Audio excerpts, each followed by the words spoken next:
Midwest Whitetail is brought to you by Realtree, Hoyt Archery, Fuse Accessories, Muddy Outdoors, Frigid Forage, Trophy Rock, Scentmaster, Cabela's, Rocket Broadheads, Bloodsport Arrows, Redneck Hunting Blinds, Scott Archery, Woods Zero Turn Mowers, Scentlock, Deer Grow, Quiet Cat, Execute Scent Control, Non-Typical Wildlife Solutions, Yeti Coolers, and Nikon.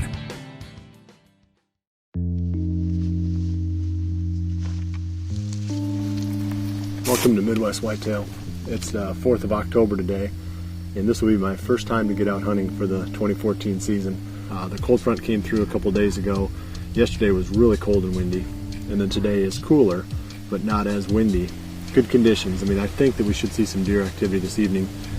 I was going to hunt a spot I call the killer stand this evening, but the way the wind is, it's kind of a west-northwest, and it's just a little bit too risky out of that tree stand.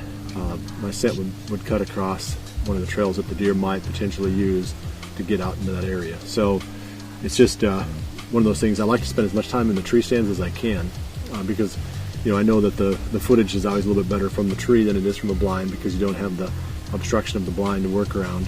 But in this situation, we're going to be a lot better off in the blind. So that's where we're going this evening. The buck we're after is this one that we've nicknamed Lucky. I pulled the cards from my cameras earlier today, and he had come past this blind at 2 o'clock this morning. He is not on any kind of a daylight pattern right now, so it's just kind of a long shot with this buck. So that's the story for this evening. We're going to get back in there right now. We've got a lot of other stuff to cover in today's episode too. So while Luke and I are heading back there and getting set up in the redneck blind, I'm going to let you catch up on a couple of things. One of them is we've got a new group of Caleb and Taylor Byers, and they're in southern Iowa here, and they're going to be joining the Midwest Whitetail team this year. And they just purchased the farm, so they're going to talk about the strategy that they're using to get up to speed on this farm and some of the bucks that they're going to be hunting. Also on today's episode, we're going to join Jeremy Flinn. He's the biologist from Cabela's that's been on here a couple of times in the past. And Jeremy did another trail camera survey on this farm, trying to determine the herd dynamics on my property. So he's got some information to offer us there, and then we'll wrap up with whatever happens back in the blind this evening.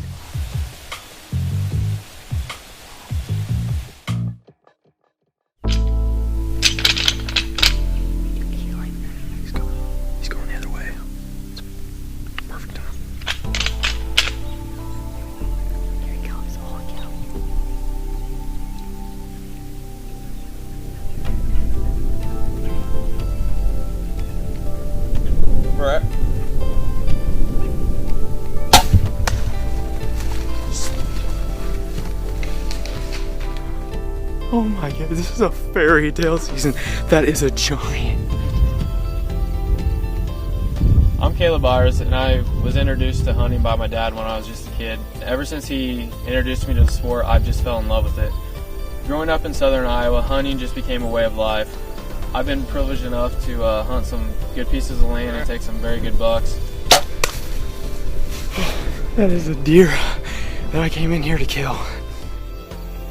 I met Taylor in 2010, and I was very eager to get her introduced to the sport, so I kind of worked her into it as we went, but she seemed to fall in love with it.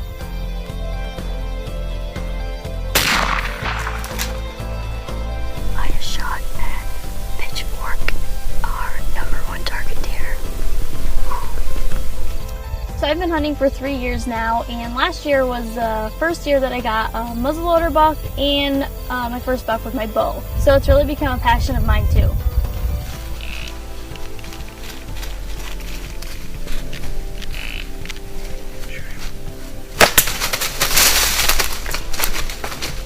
Well, here he is, my very first bow buck.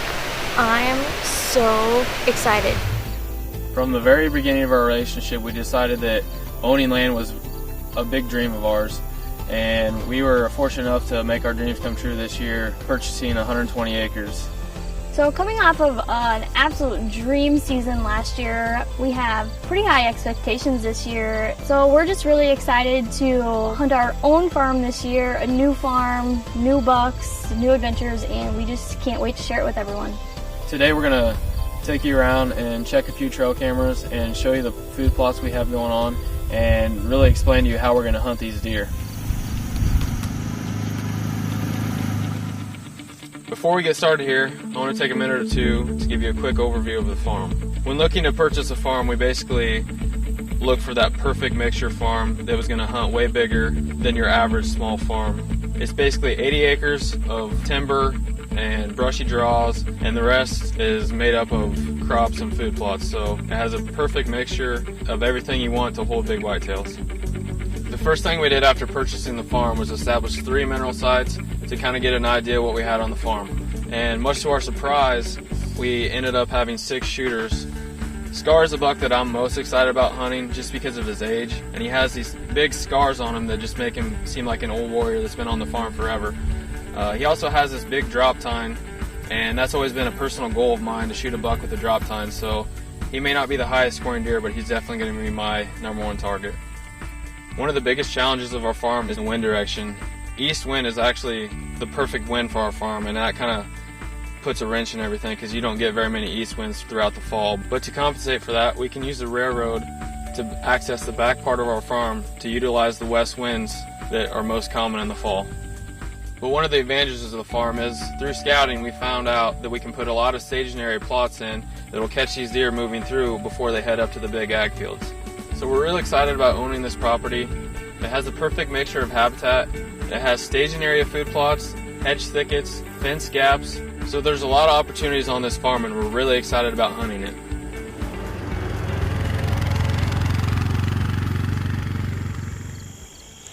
We definitely have plenty of food.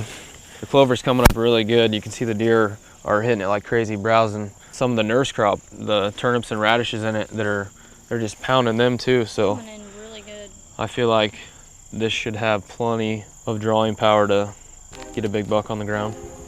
So this is probably one of my favorite spots on our farm. It's a 2-acre plot right in the middle of everything, and we came in here early summer, cleaned up a bunch of rocks that we had just scattered everywhere, and then we came back in and planted some wild game buffet. So the way this plot kind of sets up, we have huge bedding and cover right to the east of us and to the south of us. This spot is going to serve as a staging area for the deer before they head up for the night to go to the big ag field we have. So to hunt this spot, we're going to bring in a redneck blind. There's not really a bunch of trees that we can hunt out of, and it's also going to contain our scent. We're going to walk the corn all the way in, and then we're going to have a path cut through the trees and brush straight to the redneck blind. So we have a really old deer named Scar on our farm. He has probably a 5 or 6 inch drop tine, and we know for sure that he is bedding somewhere close. We have him on camera during daylight a ton, and so we really think that we have a really good chance of shooting him in this field. So I'm really excited for this early muzzleloader season, and I cannot wait to get in here.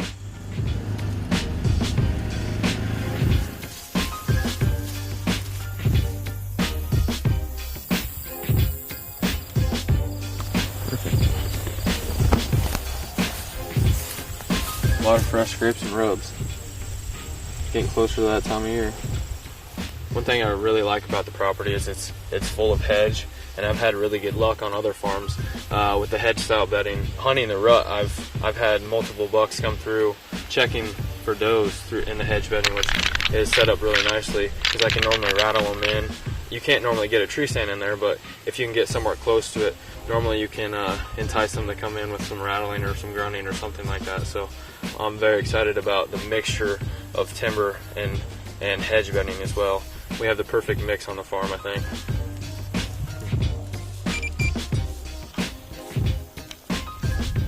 Oh, just pulled the last car of the day, so now we're going to go back to the house and check them out.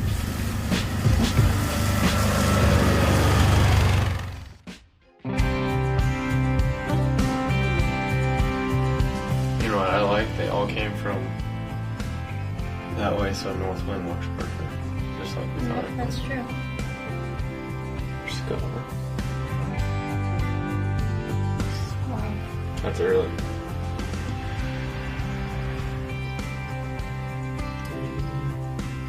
Hitting a straight right there too. 3 right there together. We just got done checking the cameras and we're pretty excited with what we found. All of our mature bucks were actually in daylight. As you can see, the clover plot has a ton of action on it, and that's going to be a chip shot for Taylor with her muzzleloader. So we're pretty excited, and that just makes us even more excited to get the season started.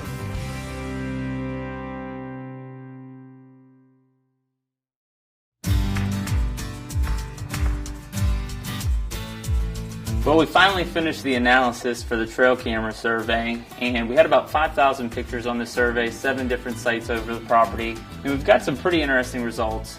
We've done a survey before in the wintertime, so now this is the first fall survey that we've done, and we've got about 9 acres per deer on the property, which with the amount of food and habitat management that we've done over the long haul on this property, it actually can sustain that high population.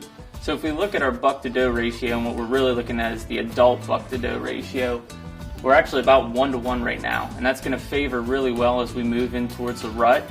Your calls, your scents are all going to be more effective because there's more competition among the bucks to achieve a mate. If you had a higher doe population, let's say 3 does to 1 buck, you actually will find that those are less effective because basically the buck doesn't have to work as hard to find a mate. So it's something to keep in mind when you're looking at your doe harvest of how many does do I need to remove. It's to achieve that balance of buck to doe ratio, not only so it's more successful in hunting, but it also becomes a better effect on the herd management. But what we're seeing at this point is we've gone through and we've kind of aged on the hoof what the bucks we think they're going to age. The majority of the deer or bucks in the herd are 1-year-olds. That's typically what we're going to see. 46% in the fall survey. If we look at the 2.5-year-olds, 26%. 3-year-olds in the wintertime, we saw about 17%.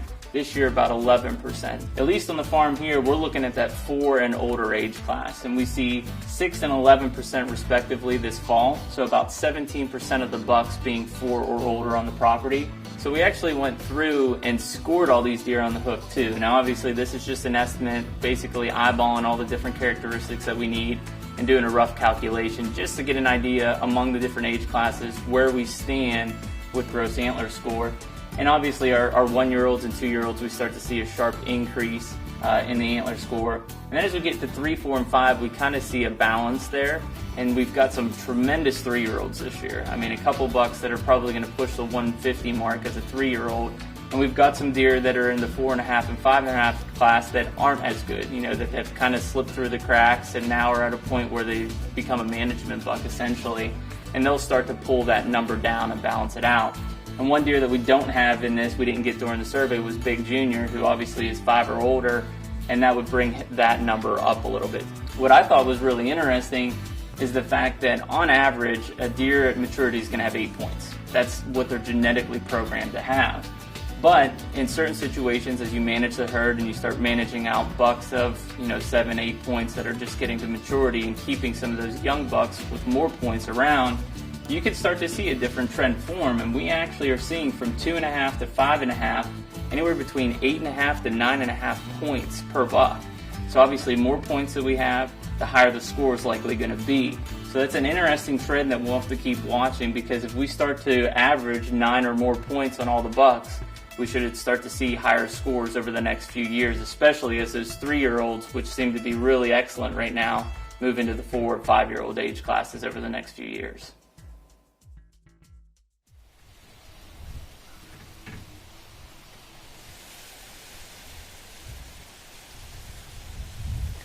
While I'm waiting for the deer to start moving here, I want to talk about a buck that I found back about a week ago. It's down in a little valley, and it's going to be really hard to hunt him there, even though he was showing up during daylight. I don't want to take my chances in there because you get too much swirling wind when you hunt down in those valleys. But just above that, on the next ridge up, there's about a 5-acre cornfield, and that's one of the commercial ag fields on this farm. And I think that farmer probably within the next couple of weeks, the guy that cash rents this from me, is going to be in there combining that. And when he does, I'm going to move a redneck hay bale blind in the same day that he picks it. So it's going to go from having corn there to being picked and a hay bale blind right out in the middle of it. And the deer just converge for a couple of days on a cornfield after it's been picked. I mean, they just come from every direction, and I guess they like to pick that easy to get, kind of scattered waste grain off the ground. So it's a perfect time to hunt a cornfield is the day that they pick it or the day after they pick it. For 2-3 days it can be really, really good. But the problem with that is, unless you've got a wagon blind like Scott Peruka uses or something like that, it takes a while for the deer to get used to anything that you move out in there.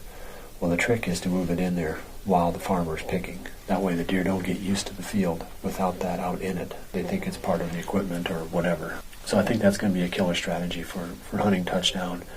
I'm not going to go anywhere near him until the farmer comes to pick the corn, and then we're going to get after him right away for a few days. And like I said, I really believe that we'll pick him up on that field. If we don't kill him, we'll at least have some pretty good encounters with him. The evening has really turned out beautiful here. Wind has died right down to almost nothing. And I've got to believe there's going to be some deer moving into this little corner of corn in front of me here any time now.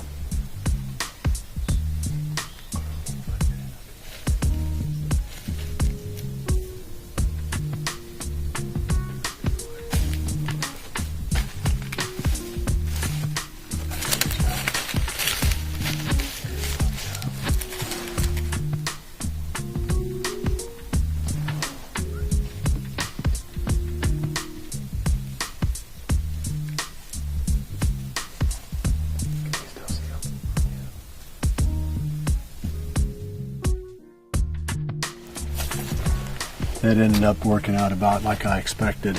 The one thing I didn't expect, though, was for the movement to be that late. About the time the sun set, the wind just died right down. And it seems like around here that the deer just don't move that well when it's really dead calm like this. They'll move, but they'll move late. They'll move after dark.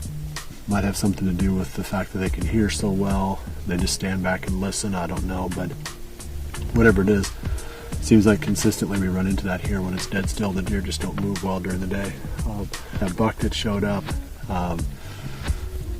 that's a deer that I'm going to try to talk Andrew into getting a bow tag and killing, because he's one that's been here for a couple of years now, and he's definitely a buck that we need to get out of there. We're going to start calling him Fatty. He's just he's a small racked, middle-aged buck, and there's no doubt that he's some kind of a bully in that neighborhood, probably keeping bucks out of there that would otherwise be, a deer that we'd rather hunt. So we got to get rid of him one way or the other, and I didn't want to burn my tag on him tonight.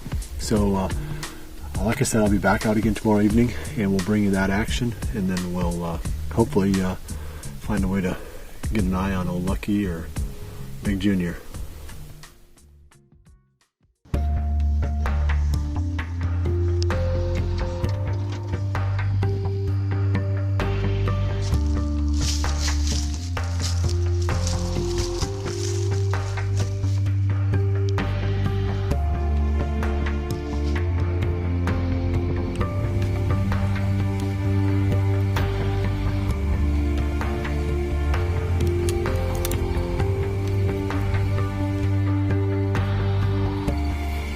Back in here.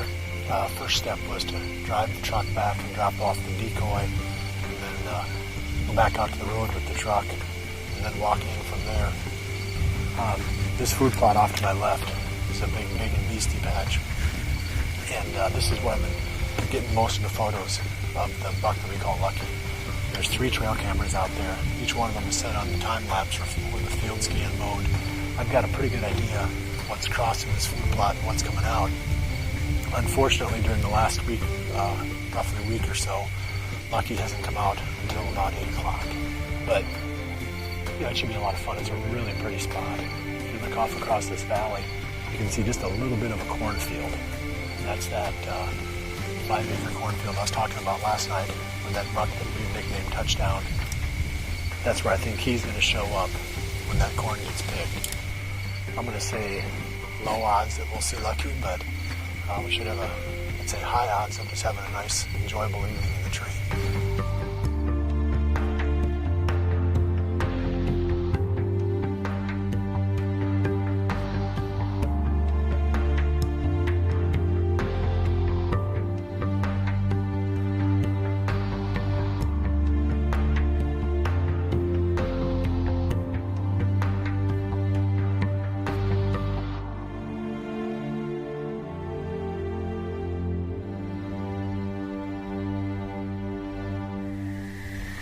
that's pretty much it for this evening.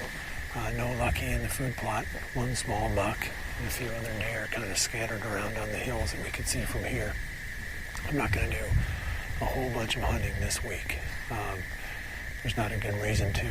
I guess if something changes and I start picking up some daylight activity from some of these bucks that I'm after, I'll change plans real quick. But right now, all I'm going to do is monitor these cameras, try to figure out what these deer are doing. Our son, Drew, now is going to start bow hunting, so that's going to be a big priority for me, trying to find some good spots for him to go and spend some time with him. But, as soon as the conditions are right, I'll definitely get after these bucks again, and I'll bring you along for the whole story. Well, I appreciate you joining us this week. We'll see you right back here again next week for the next episode of Midwest Whitetail. And remember to always dream big.